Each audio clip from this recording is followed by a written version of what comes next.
all scripted out.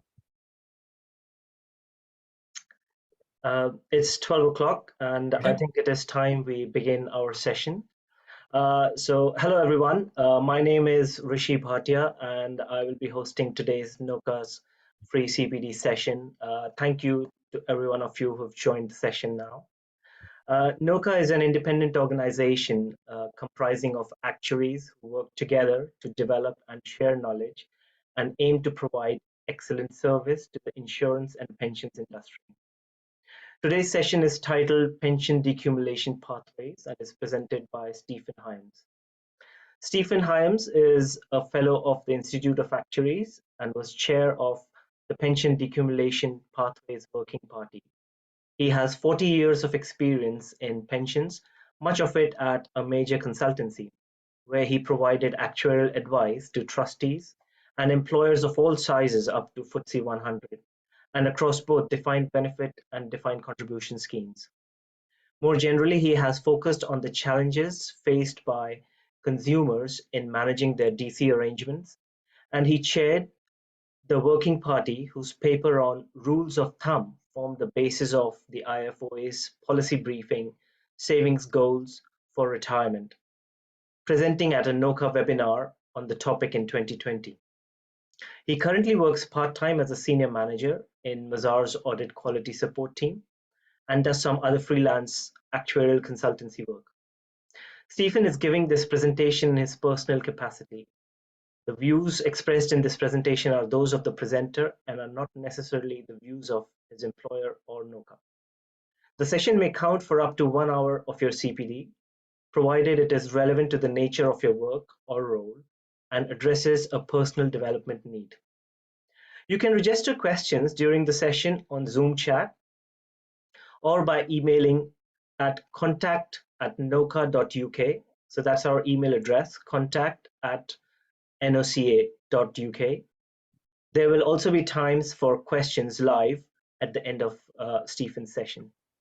So with that, I will pass over to Stephen to present on this very interesting topic, pension decumulation pathways. Over to you, Stephen.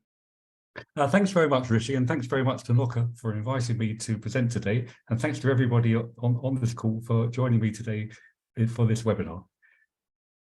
So the concept of a decumulation pathway has been around for some time, with the broad aim of improving DC retirement outcomes. I think much of the impetus has been a concern that too many people have been choosing non-advised drawdown since the introduction of pension freedoms in 2015, rather than buying an annuity. Investment pathways is a related concept, but only covers investment risk. Australia's Retirement Income Covenant, introduced last year, is wider in scope and closer to the concept of a decumulation pathway.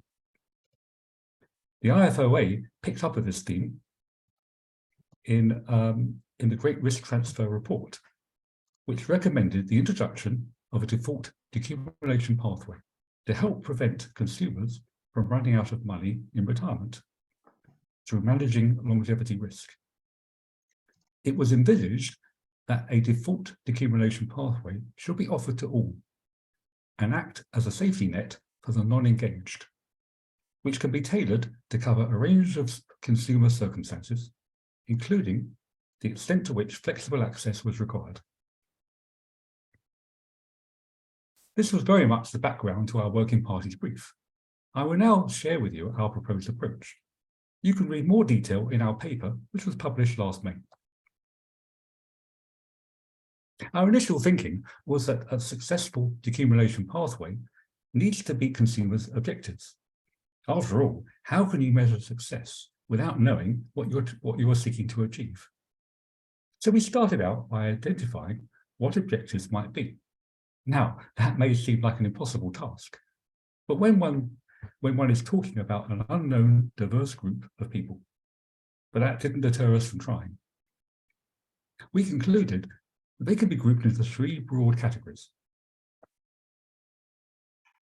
Most importantly is the desire to provide a reliable lifetime income, which maintains its purchasing power, which we assumed to be the prime objective of those who employ a decumulation pathway.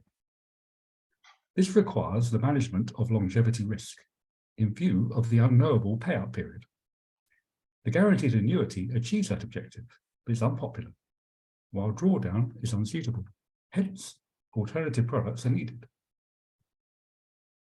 Flexible access is another important objective, and in this respect, drawdown scores highly in terms of the timing and amount of money withdrawn. Legacy provision can be thought of as one aspect of flexibility, there being a choice of either taking income or leaving the money for others. Or if the intention is to provide for a surviving dependents pension, this will fit better under the lifetime income objective. These objectives are in competition, since setting aside money for one means it's not available to meet the other objectives. This brings us to the core feature of the decumulation pathway. Since different products are suited to meet different objectives, matching the correct product to an objective is essential. But that's not easy for the non-advised consumer. The number of people in drawdown is a case in point. No doubt a valid choice for some, but probably not for all. The decumulation pathway solves this problem by splitting the DC pot into two: the pension fund or pen fund to provide the lifetime income, and the flexible fund or flex fund to meet the needs of flexibility and legacy provision. Labeling the two funds in this way can help people determine the relative weight they attach to the different objectives and choose an allocation between the two funds which best meets their needs. A separate legacy fund was rejected on the grounds of simplicity. Since the decumulation pathway is aimed at those whose main priority is a lifetime income, one would expect the flex fund allocation to be relatively modest. Providers of decumulation pathways could then ensure that suitable products are offered for each fund. One potential issue is that people may be tempted to hedge their bets and go for maximum flexibility to keep their options open. As we will see later, though, our proposed pen fund does maintain flexibility in the early period of retirement before automatically transitioning into a product to manage longevity risk, which could perhaps alleviate the issue. We concluded that a decumulation pathway should be offered as a choice. Adopting the automatic enrolment model of putting people into a decumulation pathway with the ability to opt out seemed very problematic. Many people first access their DC funds by taking tax-free cash, with the rest being transferred into Flexi Access drawdown, where it remains untouched for the time being. In fact, this is an extremely common scenario, taking cash and perhaps going into drawdown by default, one might say. Or some may wish to immediately start taking a regular income. Either way, once a regular lifetime income is required, a decumulation pathway offers a convenient solution, with the monies then being allocated between the pen fund and the flex fund. Given tax-free cash will have already been taken on entering the decumulation pathway, this is another reason for having a relatively modest flex fund allocation. The flex fund will continue to be invested in drawdown, while the pen fund will be transferred into a guaranteed annuity or alternative suitable products, which I will discuss shortly. If flexibility is the only requirement, a decumulation pathway would not be appropriate. Now, this is not a new concept, of course. The idea of a combination of drawdown and annuitization, say, is widely recognized as being a good approach, perhaps with the annuitization being delayed. The difference here is that a decumulation pathway is presented as a convenient integrated product to help direct people into suitable products. So we envisage a standard or default decumulation pathway. We like the word standard rather than default. That is designed for a typical consumer as a convenient solution for them to choose. There would be a modest 10% allocation to the flexible fund, with a bulk reserved for the pension fund to provide the lifetime income. There could be options to tailor the standard pathway to suit individual circumstances. The pension fund needs to adequately manage the decumulation risks, which mean focusing on three key features: the withdrawal strategy, so that the pattern of income is suitable with adequate protection against inflation risk. And secondly, longevity risk management to ensure that the income lasts a lifetime. And finally, the investment strategy so that an adequate investment return is achieved to manage affordability within the context of the consumer's risk tolerance. I will now discuss in turn each of these three risks. The withdrawal strategy needs to strike a balance between not running out of money before death, while avoiding unnecessary frugality by drawing too little, and with due consideration for maintaining its purchasing power in the light of inflation. This is extremely hard to self-manage. Rules of thumb can provide some help, the 4% rule devised by Bingham being a famous example, or a set developed for the New Zealand market. But they do not respond dynamically to market movements and need periodic updating. Various other rules have been constructed, typically involving adjustments to income withdrawn, depending on the investment performance. But these are much more complex to understand and implement. We therefore concluded that the standard pathway should employ an automated withdrawal strategy. Now, where an annuity is not being bought, one can employ so-called notional annuitization, which involves an initial assessment of the income that can be afforded and periodic reassessments thereafter, usually of 1 year or less.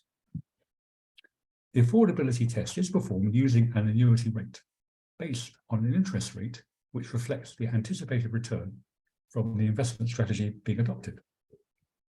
This ensures the money never runs out while regularly adjusting the income in response to market movements. For the standard pathway, it should also aim to provide a pension which increases with inflation to preserve its purchasing power. This chart shows the devastating impact of 5% inflation, not an unrealistic scenario at present. After 10 years, £100 is only worth about £60. Now, in spite of this, most annuities purchased are fixed or non-increasing. So let's hope not too many of these people will be relying on that income in old age. The obvious attraction of a fixed annuity is a much higher initial income, with inflation risk maybe being viewed as a more distant and uncertain problem. To what extent, though, do pensioners need full inflation protection? There's conflicting evidence here, but some of it suggests that expenditure typically falls in real terms with advancing age, and with no noticeable pickup later in life to meet the cost of long-term care. In addition, DC will form only part of total income, with the state pension being another important resource, and which is protected against inflation. There's also the question of whether inflation should be measured in terms of prices or average earnings, the latter being more representative of living standards, at least for the working population. So why is longevity risk management so important in delivering a reliable lifetime income? The answer lies in the uncertainty over how long the income needs to last. You need a much bigger initial fund for a 40-year payout period, say, than for only 25 years. In this example, the median age of death is about 93, with a payout period of around 26 years. But there's a 50% chance that death will occur later than 93.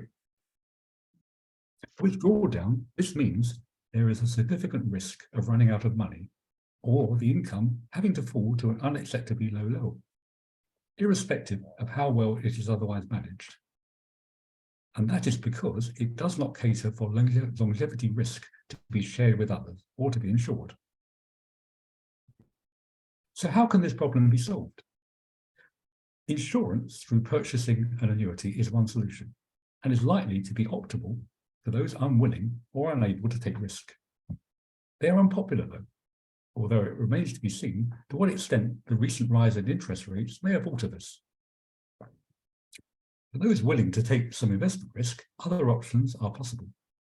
These all share one factor: the income is variable, and there's no guarantee they will perform better than a guaranteed annuity in the long term. Now, variable annuities are one such product, but are not common in the UK. Collective Defined Contribution, or CDC, offers another solution in that it pools assets and thereby automatically pools longevity risk between its members. New to the UK, it's not yet possible to use it as an annuity substitute, but there are ongoing discussions with a view to making this happen. From the consumer's perspective, CDC would likely be a straightforward experience. Investments are pooled, and there are normally no or minimal choices to make. They would, however, generally lose the connection to an individual pot of money. With CDC, there's a periodic assessment of the level of income which can be afforded for each member, given the amount of pooled assets at the time, which is broadly linked to the notional annuitization approach I mentioned earlier. The pooled pension fund can be thought of as drawdown with longevity risk management bolted onto it. You may also hear it referred to as a pooled annuity fund or a modern tontine.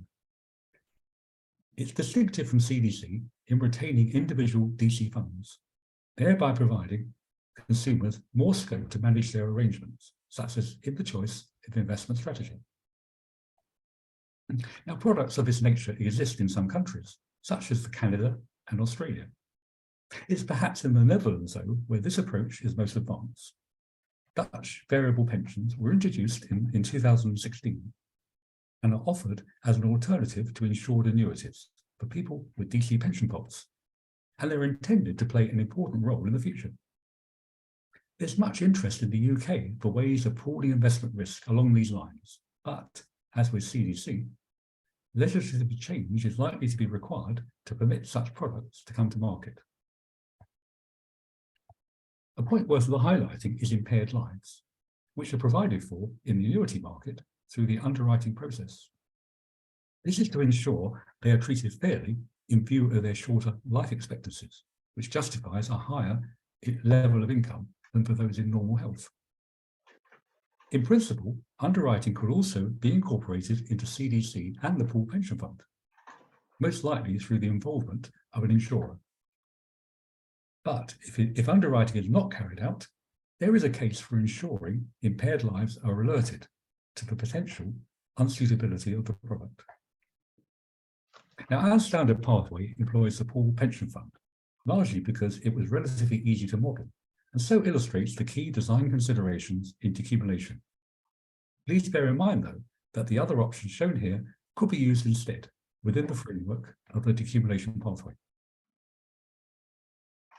This last point was well illustrated in the context of longevity risk management, where in the pooled pension fund, longevity risk is explicitly pooled between the participants.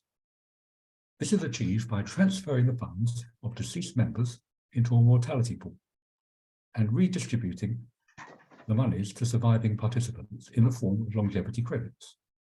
This process happens at frequent intervals, perhaps monthly.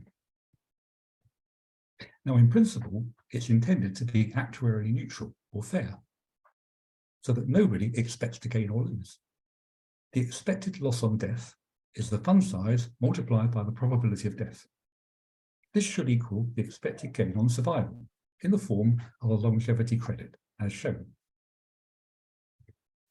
The longevity credit is thereby derived as a simple formula, and this incidentally is a formula we use in our modelling. In practice, the longevity credits available will depend on the actual funds released on death, which will vary from the expected amount. And actuarial fairness needs to be balanced against administrative practicalities and consumer understanding. An intuitively neat, easily explained solution is called the nominal gain method, where the longevity credits additionally calculated, as shown, are all adjusted in proportion to the ratio of actual to expected release of funds on death. In practice, variations in longevity credits tend to be second order compared with movements in the investment markets.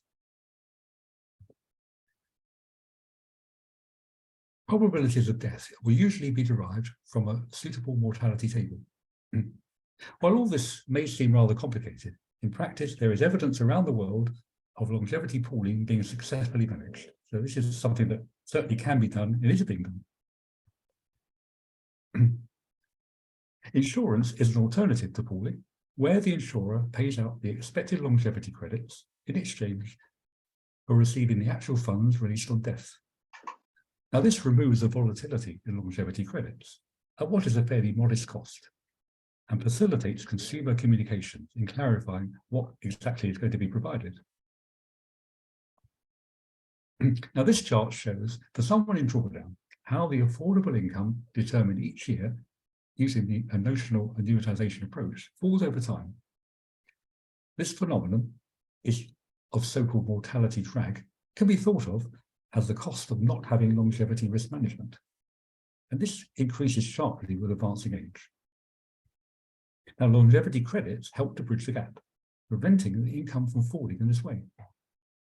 There are downsides to mortality pooling or insurance, which also, by the way, apply to in varying degrees to the other products that manage longevity risk, namely annuities and CDC. Firstly, the participants' fund is so-called lost on death, rather than being paid to named beneficiaries. This is the price paid for longevity protection. Now, it is possible to provide for a dependence pension following death or a guarantee period, using part of the member's fund, when the longevity credits on survival would then be reduced accordingly. The other downside is the reduction in flexibility or control. This is in order to protect the pool from adverse selection. For example, if a participant in poor health wished to withdraw their funds to avoid it being lost to the pool. Nevertheless, there need not be complete loss of control, provided the options are determined at the outset. For example, some choice in investment strategy or variation in income taken. Now, unlike the two risks just discussed, investment is a rewarded risk, meaning higher investment returns are anticipated by taking more risk, and the efficient frontier representing the optimal trade-off between risk and return from a purely investment perspective. In a world of low interest rates, taking investment risk is especially important in order to help make retirement more affordable. This is an important driver for seeking alternatives to the annuity. The pool pen fund and CDC both have greater investment freedom, with consequential potential for significant outperformance, although the income they provide is variable and there's no guarantees. While investment returns can vary from year to year, the order is all important, especially in the run-up to and shortly after retirement. Due to this so-called sequence of return risk, the impact of a poor return in retirement, followed by some good ones, is more damaging than if the good returns happen first. With drawdown, the investment risk is directly borne by the consumer, which is also true under the pool pen fund. This does, though, provide scope for some individual choice of investment strategy. An alternative approach is to insure the investment risk, which is what happens with an annuity, where the investment risk is effectively transferred to the insurer. Another option is to pool the investment risk with others, which is what happens under CDC, where the assets are pooled. This does result in a degree of investment cross-subsidies between. In the UK version of CDC, these cross-subsidies are relatively modest and arise due to the way in which variations in income are smoothed over time. Where CDC smooths investment returns using a buffer akin to the with cross-subsidies can be larger and require careful management to avoid excessive intergenerational transfers. Such buffers are not permitted in the UK.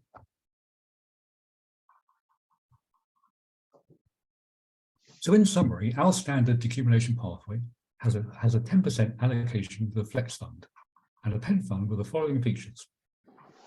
Commencing in drawdown, there's a transfer to a pool pen fund to manage longevity risk, phased in over a 5-year period from age 75.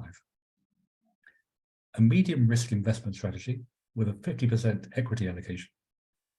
An automated dynamic withdrawal strategy employing the notional annuitization approach, with annuities based on best estimate investment returns, and with the aim of increasing the income each year with inflation to maintain its purchasing power. So I will now elaborate on each of these features.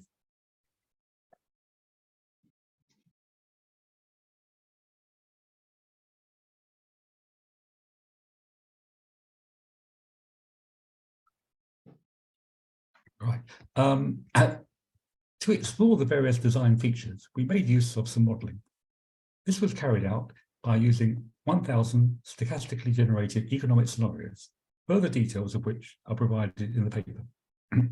We assumed the consumer would retire at 67, where the state pension was assumed to commence.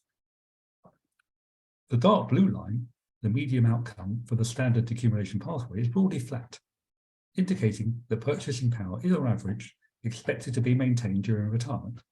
Also clear is the usual asymmetric upside versus the downside, reflecting the potential for growth assets, such as equities, to offer very significant returns in some scenarios. Now, we devised a series of metrics to measure the success of alternative design features. Traditionally, the risk of failure is thought of purely in terms of investment returns, or in the chance of running out of money in retirement.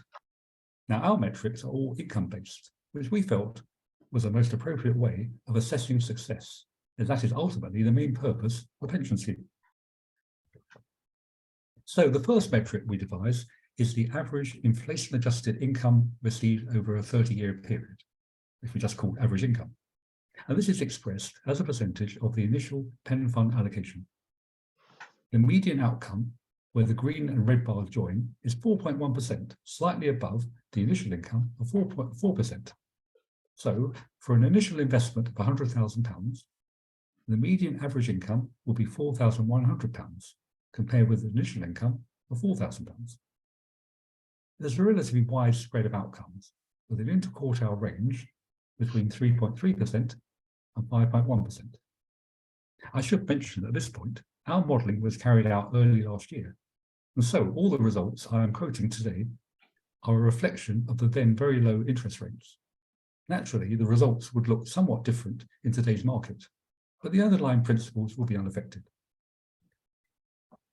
For comparison, the immediate purchase of an inflation linked annuity provided an income of 3%.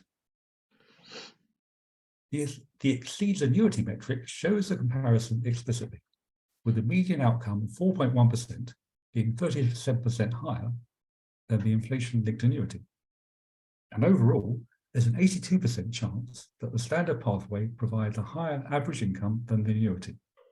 Or from a downside perspective, an 18% chance that the standard pathway underperforms an inflation-linked annuity.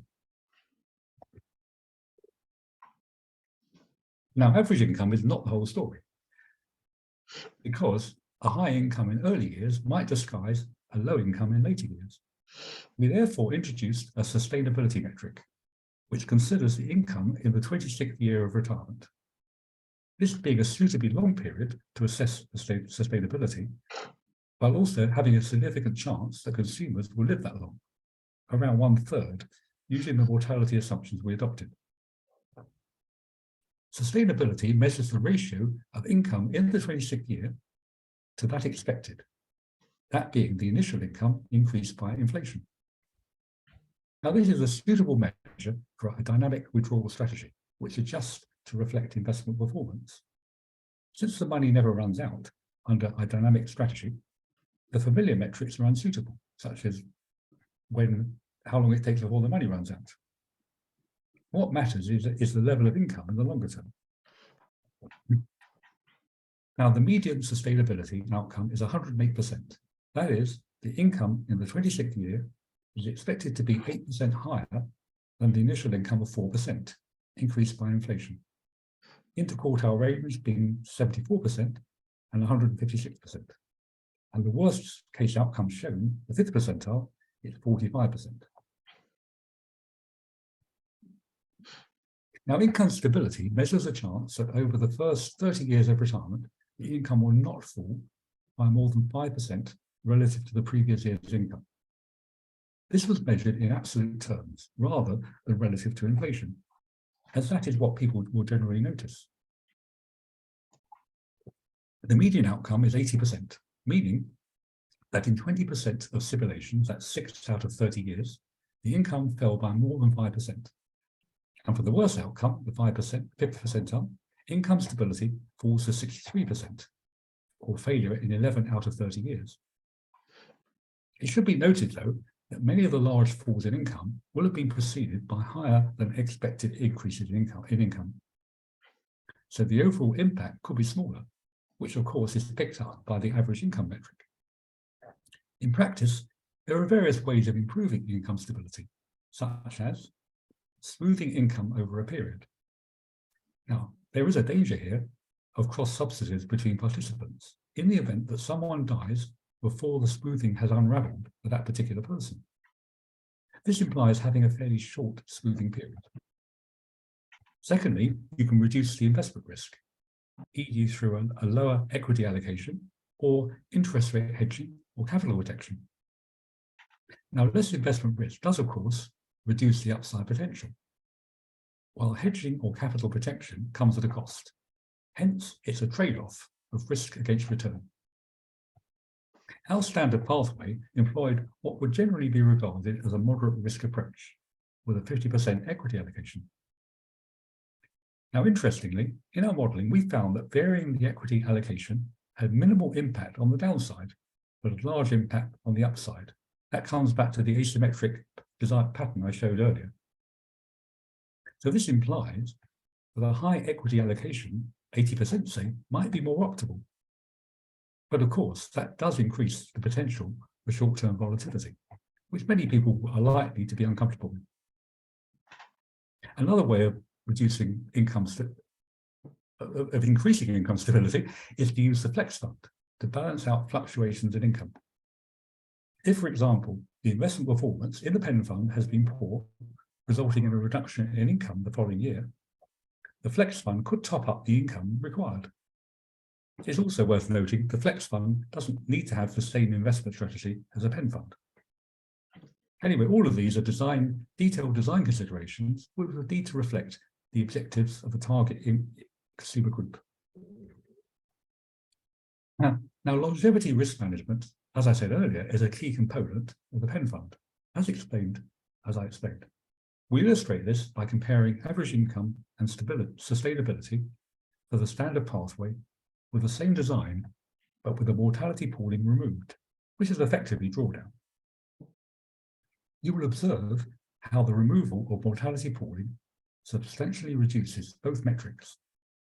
Median average income falls from 4.1% to only 3.2%, while the median sustainability fares even worse, with a falling from 108% to only 49%. This, of course, is because the longevity credits being received under the standard pathway. Now, there is a flip side, which is that if the consumer dies relatively early, the standard pathway will be inferior in terms of providing legacy to dependents, as the deceased member's fund is redistributed through the mortality pool. And this, as I said earlier, is the price to be paid for longevity protection in the event of survival for long periods.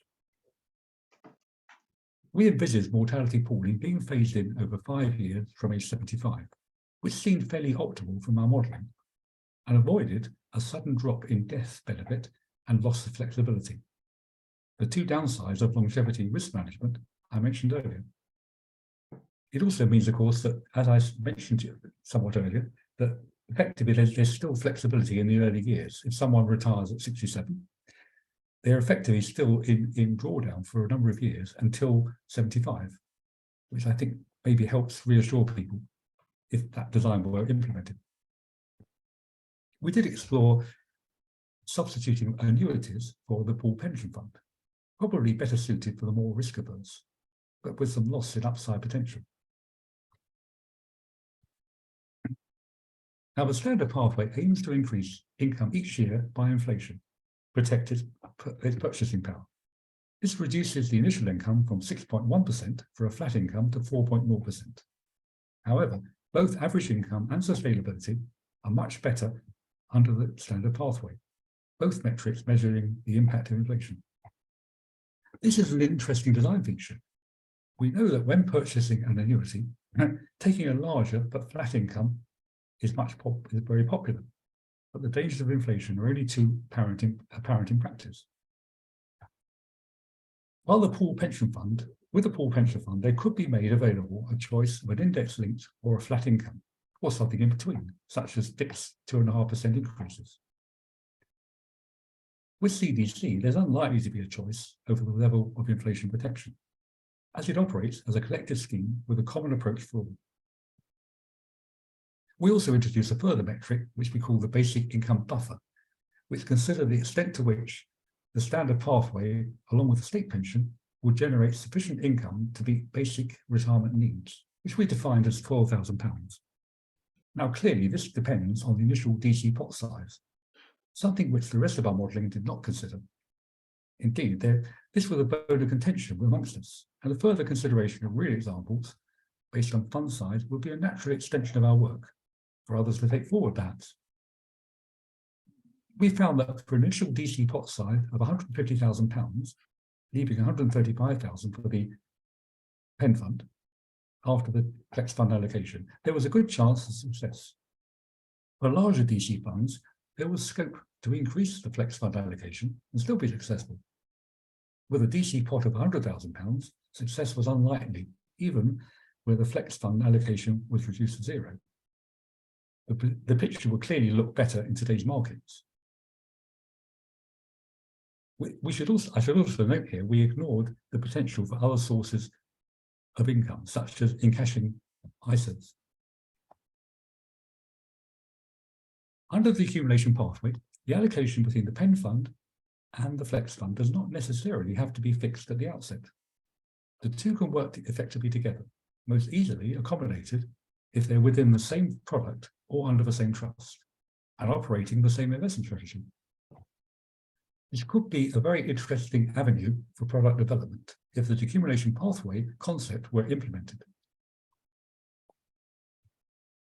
For example, the flex fund could be used to top up income in a year of poor investment returns, as I mentioned earlier. Conversely, excess income from the pen fund could be transferred to the flex fund instead of being paid into the consumer's bank account. An extension of this scheme would be to pay all the income into the flex fund, leaving the consumer to select how much to withdraw each year, with guidance provided as to sensible levels of withdrawal. Similarly, if annuities are purchased under trust, the income can be initially retained within the pathway, rather than being automatically paid out to the consumer, and such products do exist.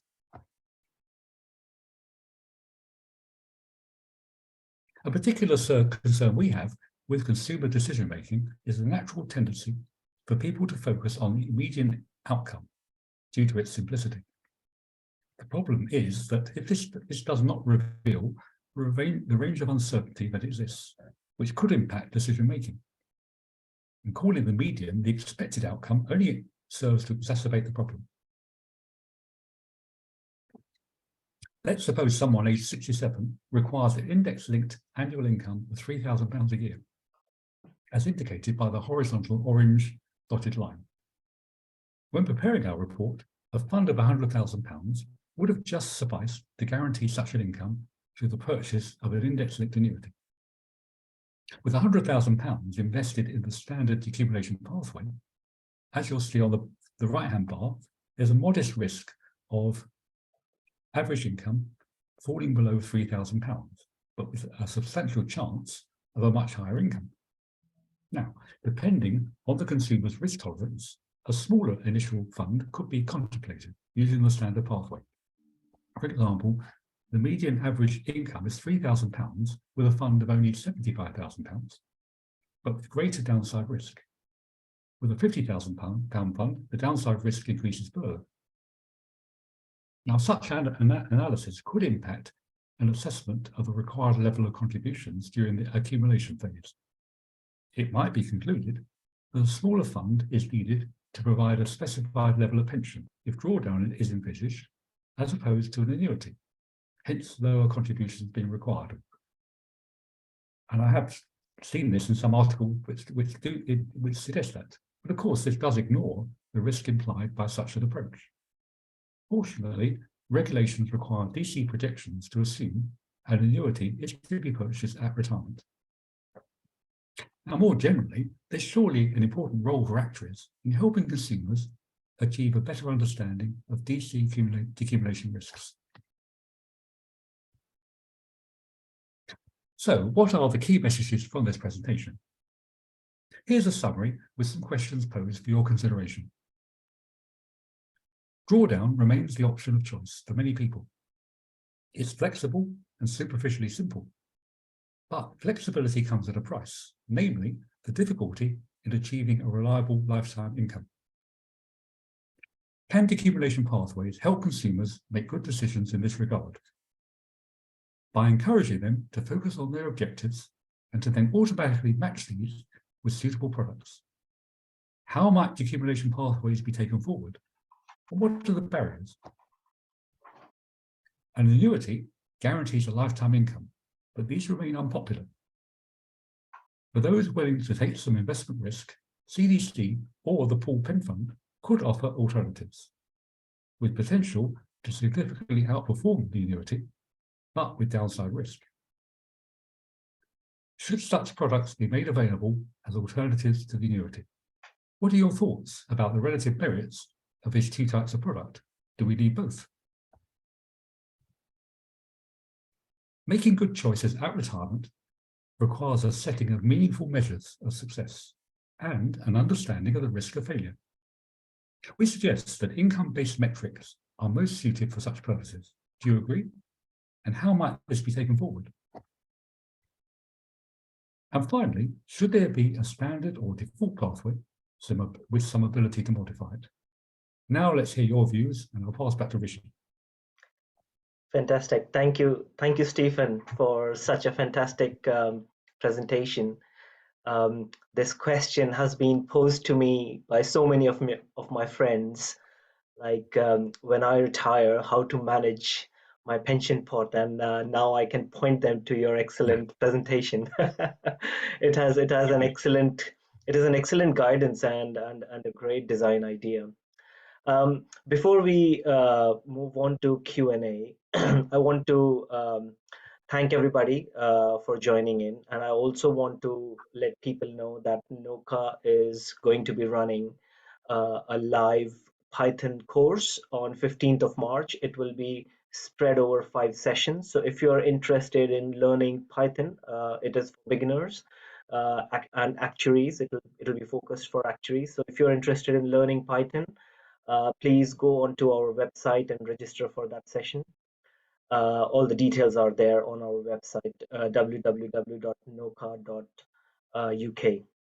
So coming back to the Q&A, so now I open the floor for questions. I already see that there is a question in the Q&A box. If you have questions, please type your questions in the Q&A box. You can see that at the bottom of the Zoom screen where it says Q&A. So Stephen, I'll read out the first question for you.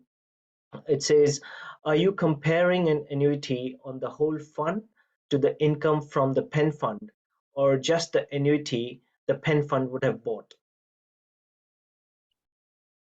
Sorry, let me just play back in my own way, if I could, please. The pen fund can be either an annuity, or it can be CDC or the pool pen fund. So I think what we were doing in our example was showing that under the standard pathway, we were assuming the pool pen fund was being used. So what we were doing was comparing the standard pathway with the income you would get if you immediately purchased an annuity. So that's the comparison we were making. We wanted to show what happens, because if you might say a default approach would be to just buy an annuity outright.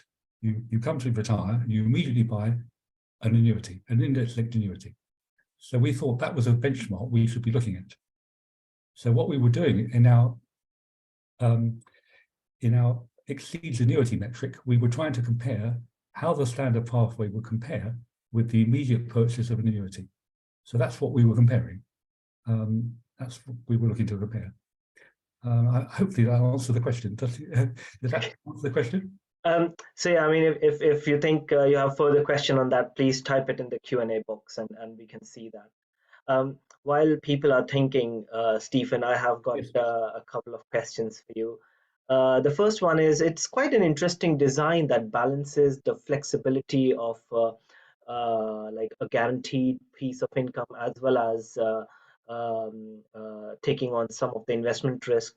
Have there been development in products in the market to capture the essence of your design already, or like what's the latest state of play in the market? Well, no, I think that I would say probably that the answer is there hasn't been much there. I mean, there's a number of things going on. First of all, as I mentioned earlier, there is a lot of interest amongst people in recognizing that a combination of drawdown and annuity is a very good strategy, probably for many people. And that might be involved not necessarily buying an annuity immediately, but maybe waiting for a few years. So like our standard pathway, you start off with drawdown, just pure drawdown, and at some point you would then start annuitize either in full or in part. So that sort of thing is quite common. Now, having said that, what we're proposing here in that standard pathway was to try and capture that as in a structure, because it's quite hard for people to individually, unless they're advised, to go and do that sort of thing. Particularly if you don't buy, if you go into drawdown, how many people would then start thinking about annuitization later? It's quite hard to then go and do that. So you tend to get your advice up front. So maybe if people who are advised, they might, it's quite complicated to start mixing and matching, which is why we thought the pathway would help guide people and have more sophisticated strategies, which they might not necessarily do themselves. So that's part of the equation. To answer your question, the other side, as I mentioned, was alternatives to the annuity. And that's where there aren't really any at the moment, but there's a lot of interest. I think CDC, there's a lot of interest in making that happen. It's happened already, of course, but CDC at the moment is not suitable for, it can't be used in this way as an alternative to the annuity. But there's a lot of ongoing discussions with the DWP, and I think it's envisaged that will happen over the next several years. Hopefully, we'll see. And the pool pen fund, there's a lot of interest in people recognizing, like I've demonstrated here, that pooling longevity risk is so important, and somehow bolting that on to drawdown, if you like, which is effectively what the pool pen fund it seems like a very sensible strategy, and it can be done. It is done in a number of countries. It's not yet available here, but maybe it would be nice if it could.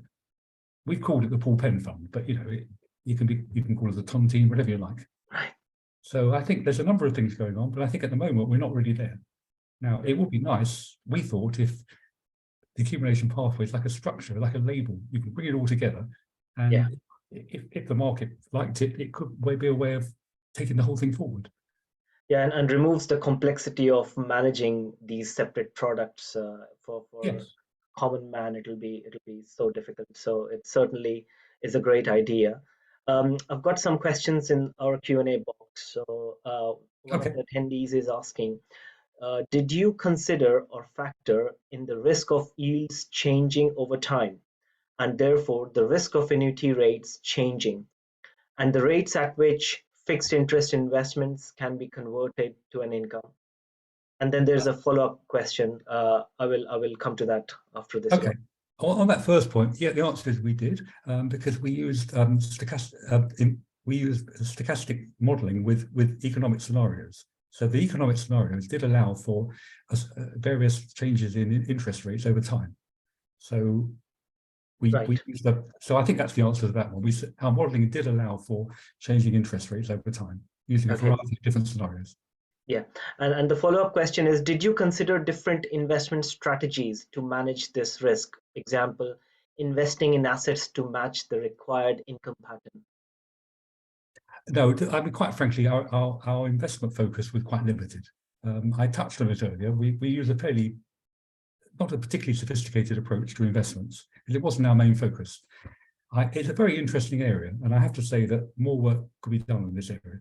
I did mention we were quite intrigued by the outcome where we used a 50% equity allocation, which we felt instinctively was about right, and yet the 80% equity allocation looked more sensible in terms of, you know, the downside was not that different, and the upside was obviously considerable. But we felt that that was just going too far for the mass market, because it's quite volatile. Yeah, but it's an interesting area. No, we certainly didn't look at anything more sophisticated. It wasn't really our main focus, but it's an interesting area. I'm sure there's more work that can be done there. Right. There's another question by an anonymous attendee. Thanks for the presentation, Stephen. What is your opinion on the sustainability of national pension schemes? Oh well, that's not really the topic of our talk. Yeah. The talk really. They were talking about the state pension. Yeah. That's really off piece in terms of what I talked about. So well, I'll answer it, but it's not really the topic. But I'm happy to give a few comments on it. Yeah.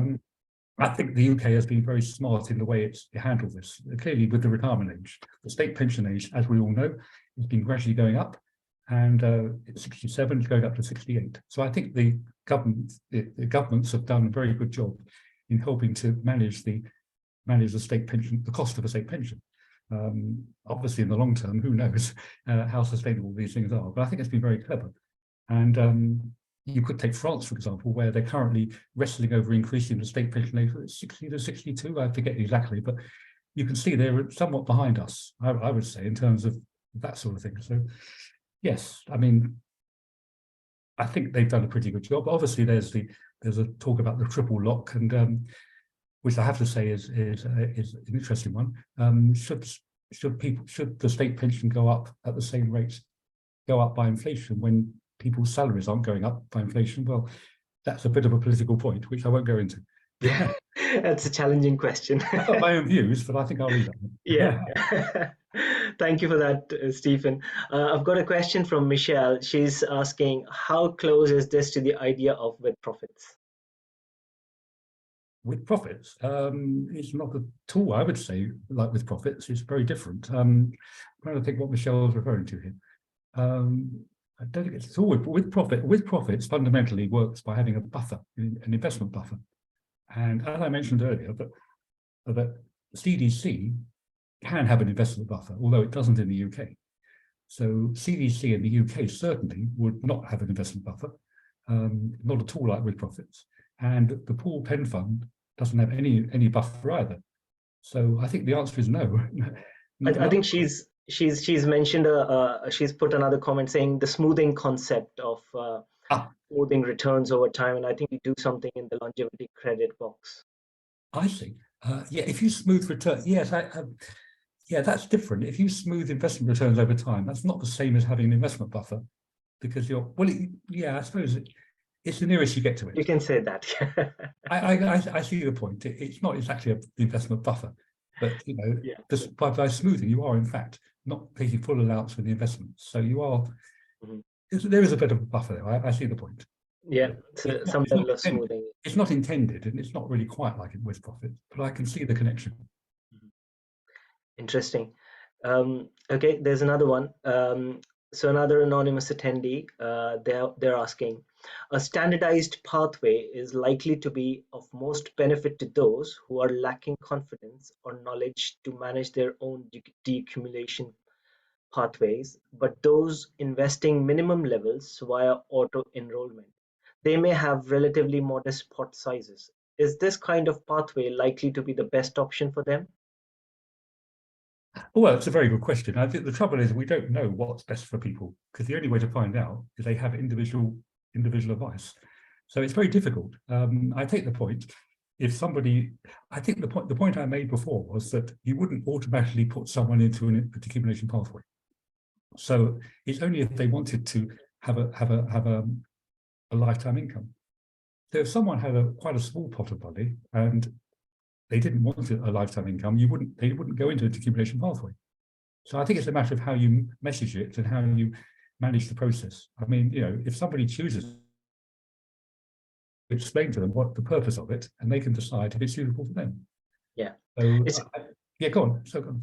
It's like during the accumulation phase where we all put our money in the balanced fund when we are accumulating towards our pension pot. It's kind of similar on the decumulation side. Yes, it's a very difficult area. I mean, clearly we're trying to. Our proposal is you need to try and manage it. Now the difficulty is people, and because they don't want to.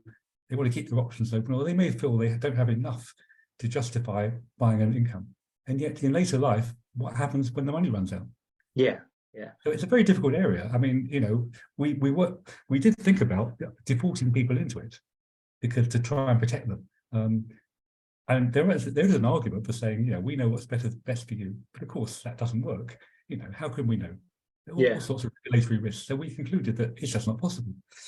So it's a very difficult area. At the end of the day, you have to really, people have to make their own choices. But this can be help with a bit of guidance. You can't really do more than that. Yeah. One of the questions around annuities has been that there is no death benefit, or like when someone dies, all that money is lost. So I see that in your design, that similar concept remains. Did you look at like alternatives around that? Like if there is some benefit or payment on the death of the primary policyholder or pension scheme member? I did. I think I did cover it in the presentation. It's not necessarily true that there's no death benefit. I mentioned, with annuities, there is the option of buying a dependence pension. You have a lower income for yourself. And so it's not true necessarily that annuity is single life. Similarly, with a pooled pension fund, as I mentioned, you can make provision for death benefits. And and CDC, I don't know how that would work, but it would depend on the design of the CDC. But if it is a single life pension, there won't be any benefit at death. That's correct. Right. The thing is, you have to accept that if you want to have a provision for death benefits, you have a lower income for yourself. Yeah. That's the way around it. So it is a choice, and it's not true to say that you have to have a single life. You can actually have a compromise where you have some death benefits. Right. Okay. There's another question in our Q&A box, which is, did you look at dynamically changing the decumulation pathway depending on investment returns? Absolutely. That's exactly what we were doing. Now, just to recap, the whole purpose of what I call the notional annuitization method is to do exactly that. So let's say once a year, for example, you would have your pot of money and you would then work, if you like, divide it by an annuity rate to work out what the income could be afforded. And you would then start to pay that income instead of the previous one. And that, of course, would reflect how the investments have performed over the previous year. So if the performance, if you had a pension, an income of pension of, say, £5,000, and a year later the investments have gone down, your new income would drop, would fall down. So yes, that's very much what a dynamic withdrawal strategy does. And Right. that's a very important part of what we were proposing. That's really interesting. I think that's all the time we have for Q&A. We are coming to a close for this session. On behalf of all the participants, as well as NoCA, Stephen, I would like to say thank you for giving us your time and this fantastic design.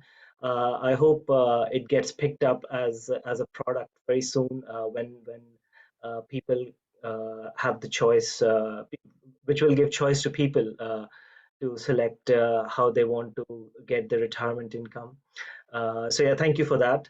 And also, I would like to mention to everyone on this presentation one more time that we have a Python session, live Python session, 15th of March. It costs £100. It is focused on actuaries. So if you are interested in learning Python and getting go on coding, please log on to our website, www.noca.uk. And thanks everyone for joining us today. Thank you, Stephen, one more time. Have a good day. Thank you very much. Bye-bye. Bye-bye.